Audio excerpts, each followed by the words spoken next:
Alright, this is a sequel to my previous video. It's called Rating the First Episode of Animes with Really Long Names, and let's get right into the first one. Campfire Cooking in Another World of My Absurd Skill. The name of the first episode is My Absurd Skill is Unexpectedly Useful. How convenient. We start out with the ability appraisals. As the name would suggest, is telling us what the abilities people have. Our main character, Makoto, has the skill Online Grocery, which is buying stuff from the online grocery store. The king needs his strength to beat the Demon King. If he is defeated, the heroes can return. This is meaningful since this is another world, and our main character does probably want to go back to the real world at some point. Makoto is getting some weird looks as he's dressed as a salaryman, though he quickly changes into a green tunic to better match with the locals. This is a nice detail. Since he's from another world, he actually has to try to fit in as opposed to, just being a normal resident. His innate ability allows him to store things and access a web page to buy things online. This is a little strange since this is an old-timey setting when there be no internet. Also, he can directly deposit his money through his monitor, i.e. the coins from this other world. This already feels a bit similar to the vending machine isekai I watched in the last video, but I'm enjoying this one more so far. Koda is out to travel and is hitching a ride with a merchant. This merchant hopes to sell some soap. With his previous life as a salaryman in his back pocket, Makoto can manipulate the market with a special skill. His item box skill is also very rare apparently. Appraisal is very useful and is exclusive to heroes. So even his quote-unquote absurd skill is very rare and useful, which, is just OP by another name, isn't it? Travel is now suspended due to instability, which is probably related to the Demon King, not quite sure. Makoto, not considering himself a real hero, he needs help to flee the country. He needs big money, 8 gold coins to be exact. Now with this full party, they plan to go to Venin, which is the next country over. After traveling a bit, they take a break, so Makoto starts cooking. One of the party members immediately notices his item box skill, and other remarks on how cool his stove is. Even though his ability is niche, it does not go unappreciated. We flash back to when he was going to get a magic stove, but it was too pricey, so he bought a regular one online instead. His ability is honestly just buying everything on Amazon, or at least the Japanese equivalent. Lunches some sandwich and a soup.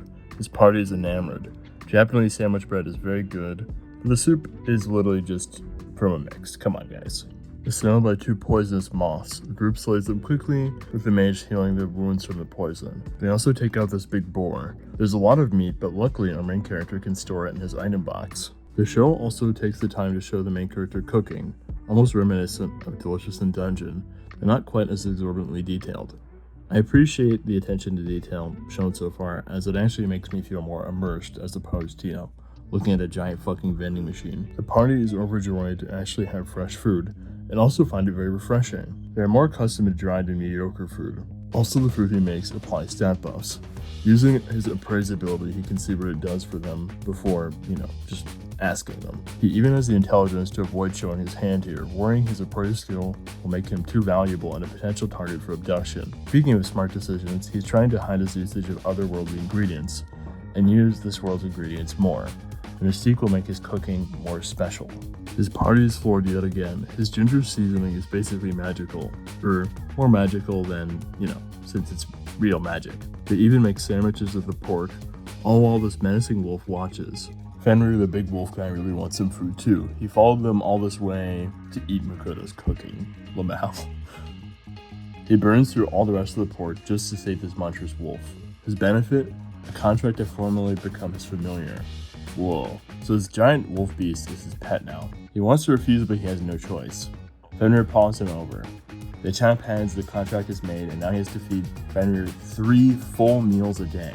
Presumably this task will be very difficult for him, and probably a lot of funny hijinks ensue. In this world, there are 6 denominations of coin, and so far the base we've seen is gold coin, with 2 higher levels beyond that. Things are cheaper in the New World than in Japan, they're the same, and reflected in the grocery shop. I'm referring to this because he has to exchange coins from the fantasy coins to real life coins to the grocery shop he has from his special skill and is literally just a Japanese online store. Using his ability will cost more than just buying regular ingredients. Would I recommend this anime? Yes. I think this is actually a really cool concept. I know in conceit it probably sounds a little stupid, but the way that they're doing it I think is interesting, and if I were given the option to watch more of this, I probably would, even though I'm not really a huge fan of isekai. I'm giving the disgraced noble lady I rescued a crash course in naughtiness. Title card. We start with a manhunt, or more accurately a woman hunt. This is Disgraced Noble Lady from the title. Alan, our main character, learns from the newspaper of all things that the noble lady is missing, only to find her not 100 feet from his house. Can he teleport? No, it's some sort of illusory magic. The knights pursuing her will take her, but if he protests, they will fight him. He decides to fight, of course, and even with his hands occupied carrying the noble lady, he uses Icebind. First named attack of the show. I don't know why this is important. Freezing the knights in place, casting Phantom Dreams, he defeats all the knights. They are now ensorcelled to tell a lie that prevents people from coming after him. This great demon lord is a bit confused on how she could be so wanted, as she's just some skinny lost girl. And he also made her some nice tea. We learn her name is Charlotte Evans, and I will now call her Charlotte. So this one's a bit of a different genre. I would say this is more shoujo-y, like it's kind of cutesy. We have a cute main boy lead, and we also have a cute main female lead, presumably. I do like shoujo. I'm not really like the biggest shoujo watcher, as noted by, shoujo being not a topic I talk about a lot. And if you like shoujo, you probably already watched this, and if you haven't, you should probably go watch it. I'm also gonna go over the rest of the episode anyway, though. Alan asks why she's exiled, and we break into a flashback. Charlotte essentially has the same backstory as the lady from the 7th time loop thing, including being innocent, though the prince is named Cecil and not Dietrich. I'm starting to learn that this is maybe like a trope, or perhaps just like a stock backstory for these exile stories. Like even the ballroom that they're exiled from looks almost exactly the same. Demon Lord guy is like, okay, it's cool and all, but can you clean? My house is a mess, and your new job will be a live-in maid. She'll be paid along with 3 meals a day and snacks included. Charlotte is a little taken aback since she's a wanted criminal, but Alan, really doesn't care at all. He was betrayed, or so she may think. She's just making it up. He's astounded by her absolute innocence. In another show of his flamboyant pageantry, he puts a curse on himself until she becomes his live-in maid. This curse, of course, will kill him if she doesn't agree. She's also confused by his mannerisms, and he's clearly trying to help her. Charlotte is now a maid. She cleaned up the whole house with lots of help from Alan. Her next task is to dilly-dally until dinner. Alan even bought her a bunch of clothes and fancy stuff. Charlotte took her dilly-dallying seriously, as she literally counted wood grains until Alan returned to dote upon her. Alan asked her what's the last fun thing she did. Her response is getting bruised fruit. Alan is furious. His response is to teach her how to be naughty, like the name of the anime. Alan will help her become a heathen or something, such as eating fancy cakes and sweets. The duke she stayed with didn't treat her properly, and honestly she deserves the spoiling Alan is going to give her. Eat that fancy cake or else. All the sweets he bought her are just for her too. He doesn't even like sweets. This is very cute, and I do want to eat those sweets pretty bad. Alan doesn't even want anything in exchange. He even eats some of the sweets at her behests, as they share. We do get a sneak peek at some guy looking for the Demon Lord, but who? I don't know. What I do know is I would recommend this show. It's cute, and if you like shoujo, give it a peek. If you don't like shoujo, maybe give it a shot. Watch it with your girlfriend or someone, I don't know. Next anime.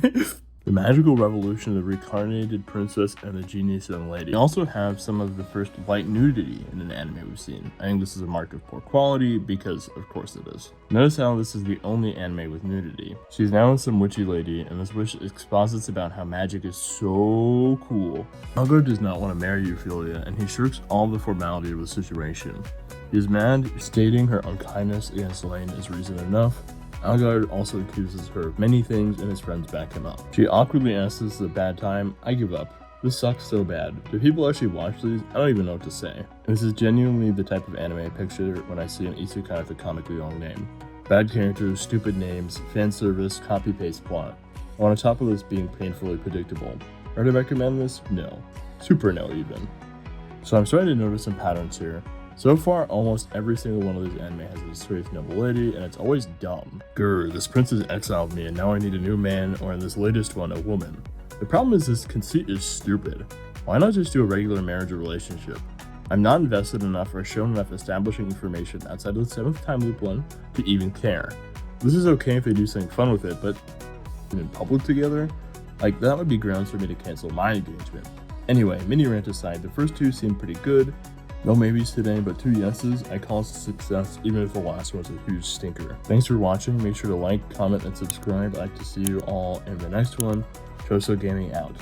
Also, feel free to comment where you watch these. Do you watch this on the toilet? Do they watch it on the TV?